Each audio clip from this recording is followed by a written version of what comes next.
Peace, peace, peace. I'm Rami Salam El. Thank you for joining us. On this episode of Occult History, we're going to be examining the secret treaty of Verona. Grab a pen and some paper. Let's get to work. First, I'm going to read a brief excerpt from rvbaypublications.com.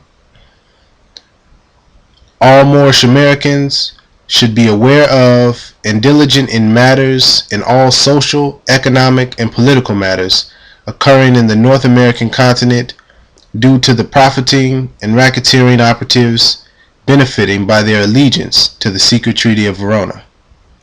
This should be clearly associated with the following activities. A. The Civil War. B. Congress adjoining Ensign Dia in 1861. C. The Dred Scott Case, 1857. D. President Woodrow Wilson's secret meeting with representatives from the Vatican, Jesuit order, and the bankers of England with the purpose of selling the seats of the United States Republic to the Inquisitionist operations of the North American conquest and the usurpation of the legitimate North American Republic. E. The usurping activities. Usurping is USURPING. The usurping activities initiated by Franklin Delano Roosevelt in the year 1933 with the artificially constructed bank holiday, Executive Order 6073, 6111, 6260, and 6102, and the creation by the conspirators of the U.S. democracy system initiated for the overthrow of the constitutional republic. See Article 4, Section 4. Not limited to the above are other related activities and measures: color of law, color of authority, color of office, and other like measures used to bureaucratize forced servitude and peonage. And now let's get into the actual secret treaty of Verona. Congressional Record, Senate, 64th Congress, First Session, Volume 53, Part 7, page 6781. 25th day, April 1916. I wish to put in the record the secret treaty of Verona of November 22nd, 1822, showing what this ancient conflict is between the rule of the few and the rule of the many. I wish to call the attention of the Senate to this treaty because it is the threat of this treaty which was the basis of the Monroe Doctrine. It throws a powerful white light upon the conflict between the monarchical government and the government by the people.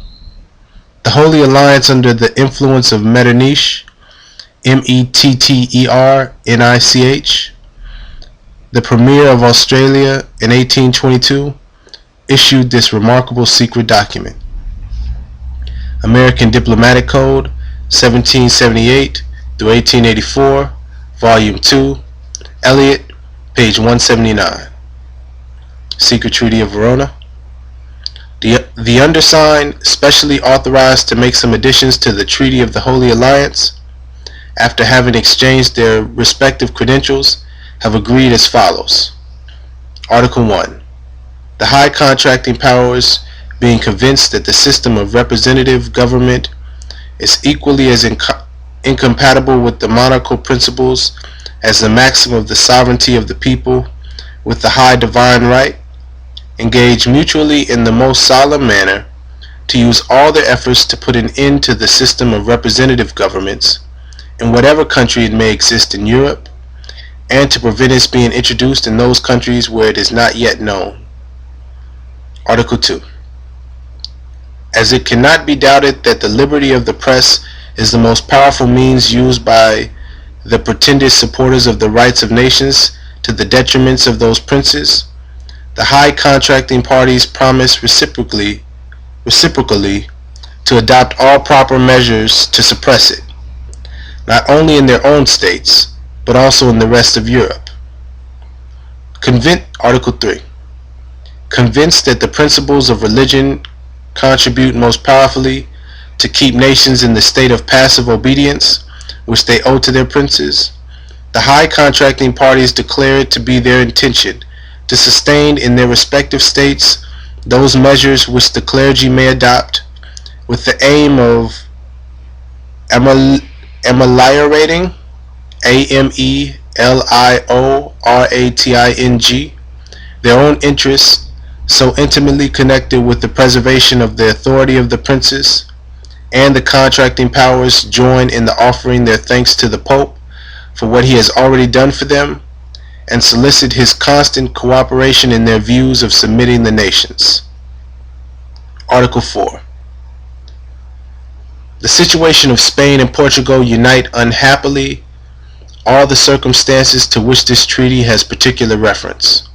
The high contracting parties, in confiding to France the care of putting an end to them, engage to assist her in the manner which may the least compromit them with their own people and the people of France, by means of a subsidy on the part of the two empires of 20 million of francs every year from the date of the signature of this treaty to the end of the war.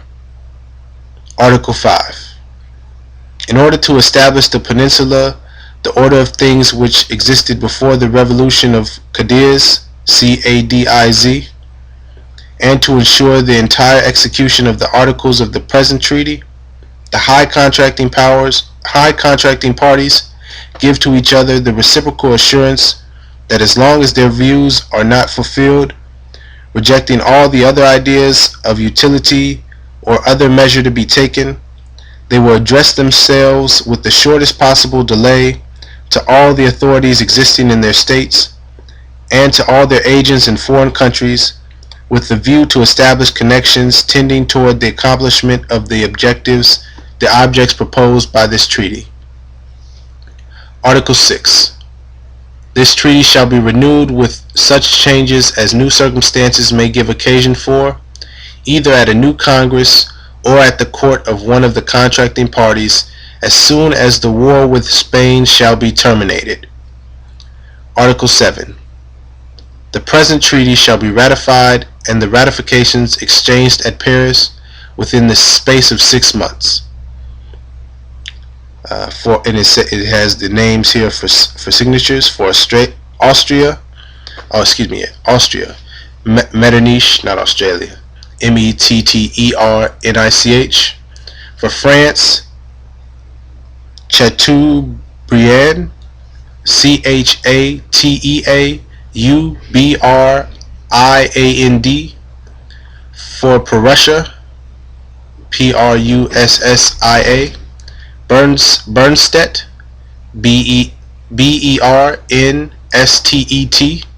and for Russia, Nesselrode, Nesselrode. It continues, I have asked to have printed in the Congressional Record the secret treaty because I think it ought to be called now to the attention of the people of the United States and of the world. This evidence of the conflict between the rule of the few versus popular government should be emphasized on the minds of the people of the United States, that the conflict now waging throughout the world may be more clearly understood.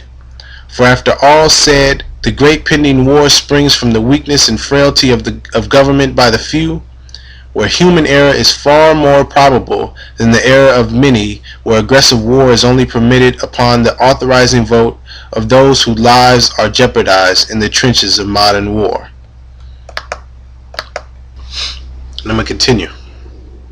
Mr. Shafroth, Shafroth.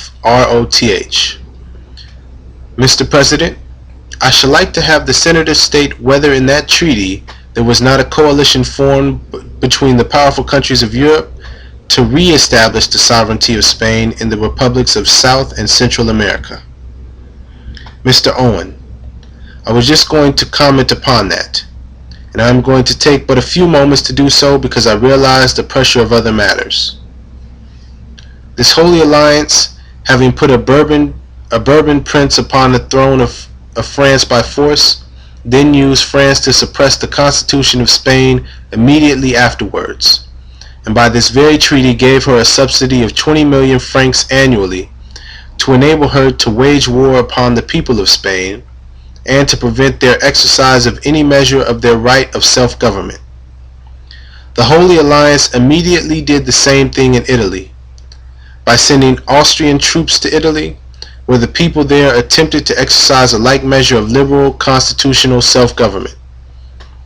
And it was not until the printing press, which the Holy Alliance so stoutly opposed, taught the people of Europe the value of liberty, that finally one country after another seized a greater and greater right of self-government, until now it may be fairly said that nearly all of the nations of Europe have a very large measure of self-government. However, I wish to call the attention of the Senate and the country to this important history in the growth of constitutional popular self-government. The Holy Alliance made its powers felt by the wholesale drastic suppression of the press in Europe, by universal censorship, by killing free speech and all ideas of popular rights, and by the complete suppression of popular government. The Holy Alliance, having destroyed popular government in Spain and in Italy, had well laid plans also to destroy popular government in the American colonies, which had revolted from Spain and Portugal in Central and South America under the influence of the successful example of the United States. It was because of this great conspiracy against the American republics by the European monarchies that the great English statesman Canning called the attention of our government to it, and our statesmen then, including Thomas Jefferson, took an active part to bring about the declaration by President Monroe in his next annual message to the Congress of the United States that the United States should regard it as an act of hostility to the government of the United States and an unfriendly act if this coalition or if any power of Europe ever undertook to establish upon the American continent any control of American Republic or to acquire any territorial rights. This is the so-called Monroe Doctrine. The threat under the secret Treaty of Verona to suppress popular governments in the American republics is the basis of the Monroe Doctrine. This secret treaty sets forth clearly the conflict between the monarchical government and popular government, and the government of the few as against the government of the many. It is part, in reality, of developing popular sovereignty when we demand for women equal rights to life, to liberty, to the possession of property, to an equal voice in the making of the laws and the administration of the laws. This demand on the part of the women is made by men, and it ought to be made by men as well as by the thinking progressive women, as it will promote human liberty and human happiness. I sympathize with it, and I hope that all parties will in the national conventions give their approval to this larger measure of liberty to the better half of the human race. I'm going to give you a hint where you can find this.